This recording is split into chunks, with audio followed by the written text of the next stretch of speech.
Guaíba Agro. Apresentação, Sandro Fávero. Olá, caro guaibeiro, estamos abrindo mais uma edição do Guaíba Agro. Hoje é segunda-feira, 20 de julho de 2026. Nosso programa tem um oferecimento do Senar RS, força para o agro, força para movimentar toda a sociedade. E Banrisul consignado estadual, com até 6 meses para começar a pagar e taxa de 1,69%. Guaíba Agro tem na mesa de áudio Daniel Zucco e Cleiton Lopes, também responsável pelas gravações e edições, com a parceria de Jefferson Gomes. A coordenação de central é de Guilherme Silveira, gerência de jornalismo de Rafael Sequim, direção-geral de Claudinei Girotti, edição e apresentação de Sandro Fávero. O Senar está junto com você, produtor rural, sempre juntando conhecimento e prática para levar mais produtividade e eficiência para o campo, porque assim a agricultura e a pecuária crescem muito mais. Senar RS, vamos juntos pelo seu crescimento. No Banrisul, consignado estadual, com até 6 meses para começar a pagar. Tem agro, tô na Guaíba.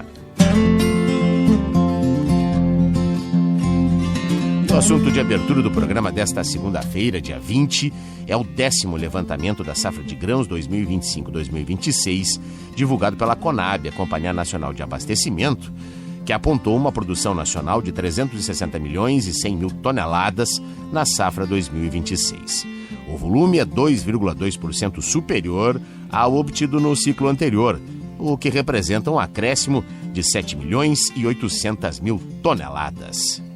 Os principais indicadores que levaram a esses resultados são analisados pelo gerente de acompanhamento de safras da companhia, Fabiano Vasconcelos. A soja continua como principal produto da safra brasileira de grãos. A estimativa da Conab para essa temporada foi de 180,6 milhões de toneladas, então apresenta aí um crescimento em relação à safra anterior. E também o milho, segunda safra, com uma produção muito boa, as duas principais culturas performando muito bem nessa temporada. Além disso, a gente tem cultivos como o arroz, o feijão, que também vieram com uma produção suficiente para abastecer o mercado interno, apesar ali de uma redução em relação à produção da temporada passada. E a gente tem alguns produtos que voltam a ganhar destaque nessa temporada, como o sorgo, que cresce em relação à última safra, é muito influenciado ali pela janela de plantio da segunda safra. E o trigo, tomadas essas principais culturas, mais outras culturas que são importantes para a agricultura brasileira, mas de um menor volume, a gente tem uma estimativa aí de 360,1 milhões de toneladas. No atual ciclo, a colheita das 3 safras de milho está estimada em 141 milhões e 700 mil toneladas, o que representa um volume 0,4% superior ao ciclo passado. A primeira fase já está com a colheita quase finalizada, com estimativa de 29 milhões e 600 mil toneladas. Para a segunda safra, a colheita atinge 38,9% da área, podendo chegar a 109 milhões e 430 mil toneladas. Já para a terceira safra, a Conab espera uma produção de 2 milhões e 700 mil toneladas, como avalia Vasconcelos. Quando a gente olha as 3 safras de milho, a primeira safra foi uma safra de aumento na produção. A gente tem a segunda safra como a principal safra do cultivo do milho na temporada. E a gente teve um aumento na área cultivada com o milho segunda safra, que a gente tem visto em campo agora com o avanço da colheita de produtividades satisfatórias. Em alguns estados ali houve perdas ali, principalmente Minas, Goiás, mas no geral colheitas com produtividades satisfatórias. E a gente tem o milho terceira safra que está em desenvolvimento vegetativo agora, principalmente na região ali do Ceaba, no nordeste da Bahia, Sergipe, Alagoas. Esse milho ele vem sofrendo com uma certa restrição hídrica. É um milho importante para a região, mas ainda assim uma produção de pouco mais de 2,6 milhões de toneladas.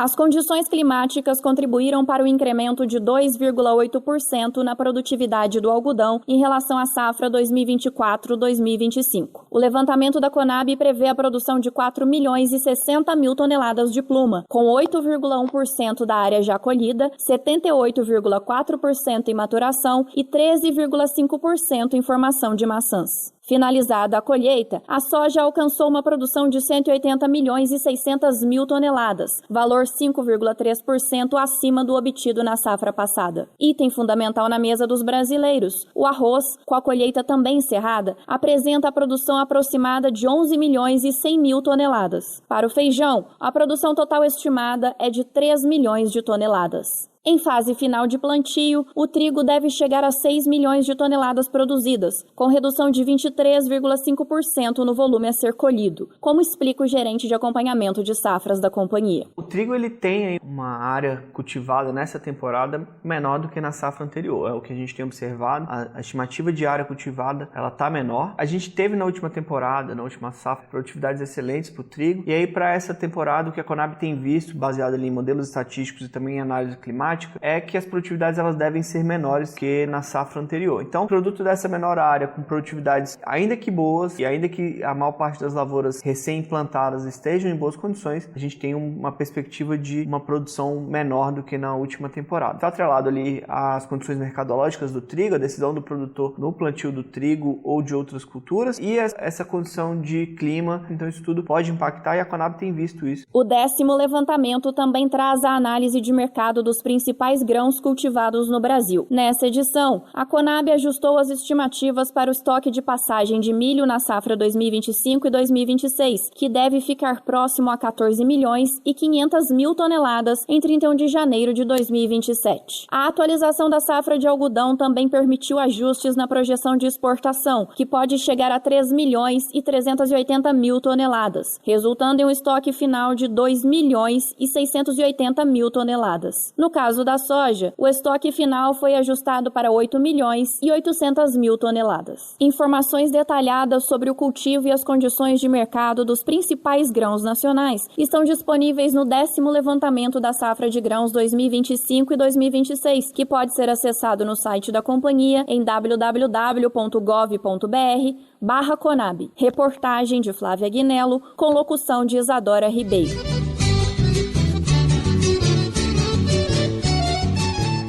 Bem, agora no programa o assunto é ourizicultura.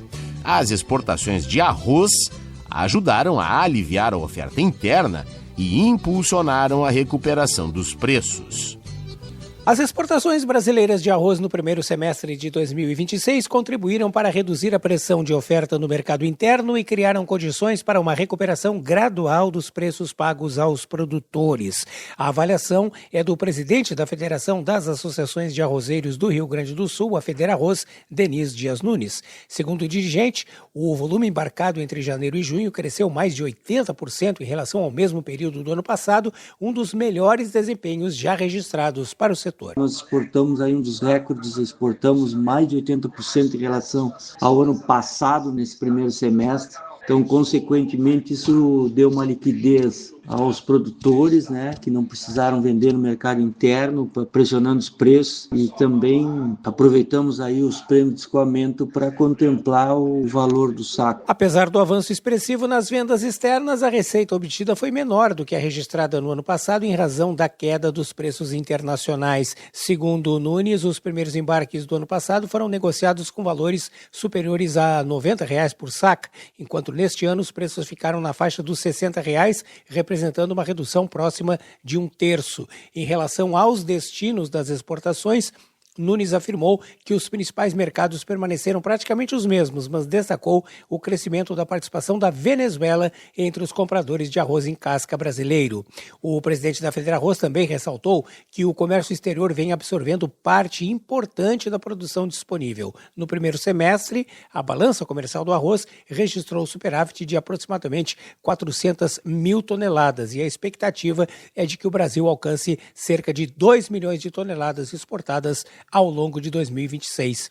Para Nunes, esse movimento já começa a refletir no mercado interno. Em relação ao segundo semestre, o dirigente projeta um cenário mais favorável para a cadeia produtiva do arroz. A evolução dos preços dependerá, segundo ele, principalmente do comportamento da safra norte-americana e da produção nos países asiáticos que já sofrem influência do fenômeno El Niño. Da agência AgroEffective, Arthur Chagas. Muito obrigado, Arthur.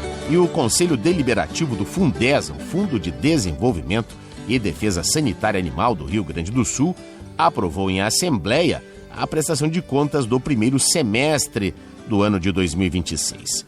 O balancete consolidado indica receitas de quase 21 milhões de reais e o saldo disponível de 196 milhões e 300 mil reais. As saídas, que correspondem ao pagamento de indenizações e investimentos em infraestrutura, capacitação, equipamentos e insumos foram de R$ 6.380.000. Só as indenizações referentes à pecuária leiteira totalizaram R$ 1.900.000 nos primeiros 6 meses do ano. O maior valor foi registrado no segundo trimestre, com R$ 1.340.000. O pagamento de indenizações é referente ao abate sanitário de bovinos em atendimento ao Programa Nacional de Controle e Erradicação de Brucelose e Tuberculose. Também foram homologadas liberações de recursos para a aquisição de equipamentos de identificação eletrônica, os brincos e bastão de leitura, que também integram aí o projeto piloto de rastreabilidade bovina no estado do Gaúcho. O valor aportado foi de R$ 86.000. Bem, agora no Guaíba Agro, a gente traz informação do Senado Federal, que deve votar em agosto o projeto que trata do incentivo à produção nacional de fertilizantes. O Senado adiou para a primeira semana de agosto a votação do projeto que cria o Programa de Desenvolvimento da Indústria de Fertilizantes, o Profert. A proposta pretende estimular a construção de novas fábricas de fertilizantes no Brasil, além de ampliar e modernizar as unidades já existentes por meio de incentivos fiscais. As empresas participantes poderão adquirir máquinas, equipamentos, instrumentos e materiais de construção destinados aos investimentos do programa, sem a cobrança de PIS/PASEP, COFINS, IPI e Imposto de Importação. Dependendo da forma como ocorrer essa aquisição, o benefício poderá ser concedido na forma de suspensão de pagamento do tributo, alíquota zero ou isenção. Para o autor, senador Laércio Oliveira, do Progressistas de Sergipe, a iniciativa busca reduzir a dependência brasileira da importação de fertilizantes e fortalecer a segurança alimentar, a competitividade do agronegócio e a indústria. O Brasil não pode apenas continuar reagindo às crises internacionais. Precisamos nos antecipar a elas. Precisamos construir autonomia. Precisamos fortalecer a nossa indústria.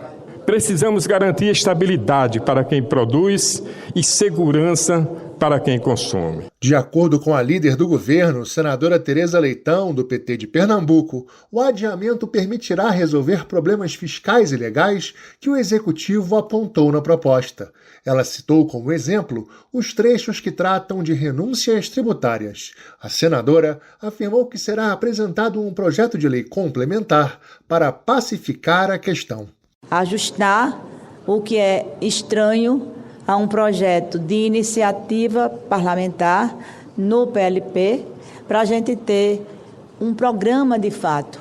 A gente importa muito e a gente precisa ter autonomia de ter os nossos próprios fertilizantes. Uma das alterações na Câmara prevê a criação do Fundo de Estímulo à Produção Nacional de Fertilizantes, destinado ao financiamento de projetos, e estabelece mecanismos de crédito fiscal e de financiamento de longo prazo. Da Rádio Senado, Pedro Pincer. Obrigado, Pedro. E a Frente Parlamentar do Biodiesel e entidades que representam a cadeia produtiva entregaram ao presidente Luiz Inácio Lula da Silva uma carta solicitando o aumento do percentual de biodiesel no diesel de 15% para 17%. O documento ressalta que o Brasil já possui condições técnicas, produtivas e econômicas para avançar na política prevista na Lei do Combustível do Futuro. As entidades afirmam que a implementação do novo percentual é um passo natural na trajetória da política energética brasileira. O aumento proposto visa fortalecer a matriz energética do país e promover o desenvolvimento sustentável da agricultura, responsável pela produção da matéria-prima. E assim a gente vai encaminhando o encerramento deste primeiro bloco no oferecimento do Senar Rio Grande do Sul. Força para o agro é força para movimentar toda a sociedade. E Banrisul, no Banrisul, consignado estadual com até 6 meses para começar a pagar. A gente vai para o intervalo e volta em seguida para falar das mudanças no Manual do Crédito Rural. A gente volta já já.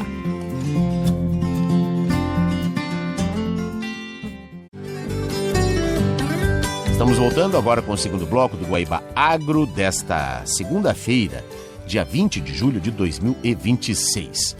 O oferecimento é do Senar RS, que está junto com você, produtor rural, sempre juntando conhecimento e prática para levar mais produtividade e eficiência para o campo, porque assim a agricultura e a pecuária crescem muito mais. Senar RS, vamos juntos pelo seu crescimento. No Banrisul, consignado estadual com 6 meses para começar a pagar e taxa de 1,69%. Tem Agro, tô na Guaíba.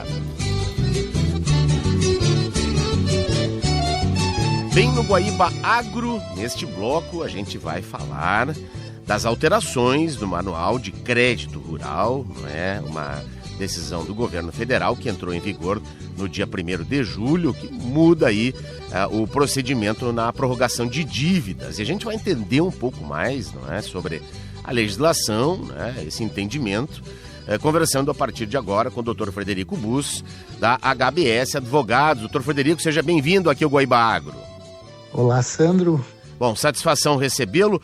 Bom, alterações promovidas pela Resolução 5314 do Conselho Monetário Nacional, elas passam a valer exatamente a partir do dia 1º de julho e modificam o procedimento, né, para análise dos pedidos de prorrogação das operações de crédito rural contratadas efetivamente a partir desta data, portanto, a partir do plano Safra Novo. Seria isso, caro Frederico? Exatamente, Sandro. Nós tivemos agora a entrada em vigor no dia 1º de julho de uma alteração no Manual de Crédito Rural. Teve uma resolução do Conselho Monetário Nacional publicada ali na última semana de junho, que começou a vigorar em 1º de julho. Tá. Ela alterou um dispositivo do Manual de Crédito Rural que trata dos alongamentos, das prorrogações dos contratos de crédito rural, custeios, investimentos, por exemplo, quando o produtor ele tem uma incapacidade de pagamento decorrente de frustração de safra, por intempéries climáticas, acúmulo de intempéries climáticas que ocasionam uma incapacidade de pagamento. Então, este capítulo, esta disposição, teve uma ligeira alteração nesse procedimento administrativo. Qual é essa alteração? Esse dispositivo, até 30 de junho, previa que o produtor, quando enquadrado nessas situações, a instituição financeira ela tinha autorização para efetuar essa prorrogação da dívida, mediante os mesmos encargos, né, termo aditivo, desde que o produtor efetivasse a solicitação, comprovasse o enquadramento, etc. Tá. Agora, a partir de 1º de julho, foi inserida uma disposição que prevê que o banco, por sua conveniência e decisão, e mediante a solicitação do produtor. Tá. Esses dois dispositivos, entre aspas, foram inseridos, e o que isso muda? Bem, primeiro, que tem a previsão agora expressa que o produtor deve fazer o pedido por escrito. Antes não tinha essa previsão, que pese os tribunais e a praxe já assim determinava, né? E por sua conveniência e decisão, ou seja, o banco ele tem que fazer uma análise criteriosa do enquadramento do produtor nessas condições a partir da documentação por ele encaminhada. Essa documentação passa por um laudo agronômico, não é? A partir de um documento de um especialista, seria isso? Sim, porque o produtor ele tem este direito à prorrogação, isso já é consolidado, porque esse direito ele já é previsto na Lei de Política Agrícola, os nossos tribunais assim entendem, mas ele também, para ele exercer este direito, ele tem um dever anterior. Qual é esse dever? Ele tem que comprovar o enquadramento nas disposições do Manual de Crédito Rural, ou seja, ele tem que demonstrar a sua frustração de safra, através de um laudo técnico agronômico, quantificando as suas perdas, né, de modo que a instituição financeira calcule os pagamentos, ele perdeu 20, 30, enfim, isso é a capacidade de acordo com o grau da sua perda. E também a previsão que o produtor, aquele que tem a sua capacidade de pagamento afetada por sucessivas frustrações de safras, por exemplo, eu não tive uma frustração de safra agora em 25, 26, mas tive 23, 24, 22. Bom, isso afeta a minha capacidade. Nesse caso, eu também tenho o direito de obter a prorrogação, mas eu tenho que comprovar essas frustrações dos anos anteriores, encaminhar a instituição financeira de preferência antes do vencimento da operação. Tá bem. E esse alongamento é o quê? Por meio de um termo aditivo ao contrato, doutor?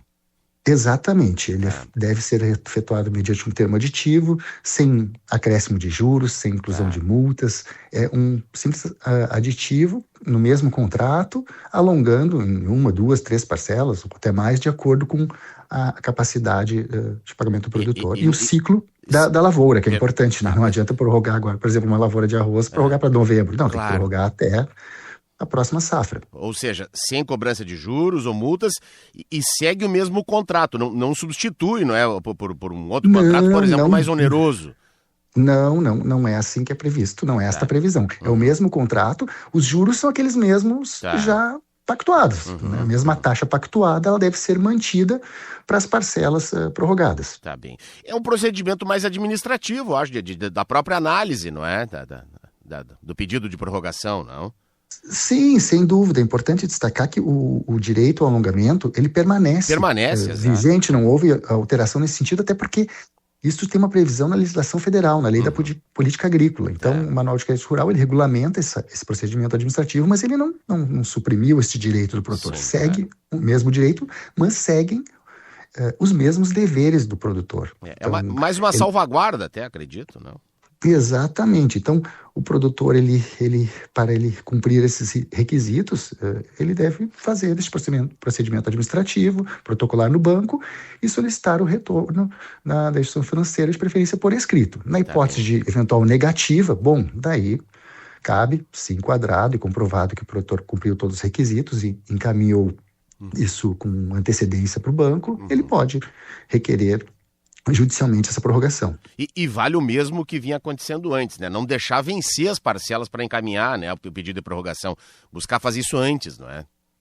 A recomendação mais adequada seria esta, porque não há uma previsão antes do vencimento. Então, se um produtor, por acaso, deixou vencer sua dívida, não percebeu, ainda é possível, ele pode sim fazer o requerimento após o vencimento. Mas os nossos tribunais, eles têm um entendimento majoritário, no sentido de que o requerimento deve ser protocolado anteriormente ao vencimento. Então, até para fins de evitar enquadramento em cadastro de inadimplentes, etc.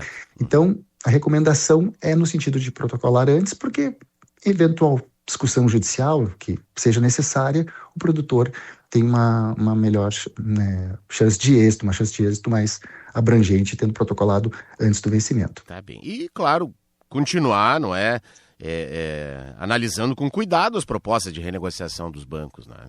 Exatamente. A prorrogação não é fazer uma nova CPR, fazer uma cédula de crédito bancário com novos juros, não é fazer um outro contrato fora do crédito rural, um contrato de financiamento com outras normas, não é isso. É um termo aditivo com a mesma taxa de juros, simplesmente alongando o contrato já existente. Não há nenhuma outra obrigação que deve ser imposta ao produtor. A obrigação dele é comprovar e requerer antes do vencimento. E daí ele tem o direito de obter esta prorrogação prevista no Manual de Crédito Rural. Excelente. Tá bem, tá aí então as explicações, né, importantes, não é? Porque sempre chama atenção, não é? Quando surge alterações, não é, na legislação, é mais uma questão administrativa, mas de qualquer maneira, né, o produtor deve ficar atento, então, a esta mudança, né, do nosso Conselho Monetário Nacional no Manual de Crédito Rural. Entrando em vigor a partir de 1º de julho, portanto, os contratos firmados no novo Plano Safra, assim, é o que coincide nesse período aí. Doutor Frederico Bus, da HBS Advogados, muito obrigado mais uma vez por atender o convite e participar conosco aqui no Guaíba Agro. Eu que agradeço, Sandro, foi um prazer estar com vocês. Prazer é sempre nosso. Um grande abraço. Abraço. E assim a gente vai chegando ao fim de mais uma edição do Guaíba Agro, que tem o oferecimento do Senar Rio Grande do Sul, força para o agro, é força para movimentar toda a sociedade. E Banrisul, no Banrisul, consignado estadual com até 6 meses para começar a pagar. Para você que perdeu alguma parte desta edição ou quer acompanhar novamente na íntegra, acesse o nosso canal Guaíba Agro no Spotify, no YouTube, no Deezer e ainda no Amazon Music. Nos reencontraremos nesta terça-feira, primeiro às 5 da manhã e depois às 11h30 da noite, abrindo e fechando a programação de jornalismo aqui da Rádio Guaíba. Então, até amanhã, um grande abraço e uma ótima semana a todos. Você ouviu Guaíba Agro.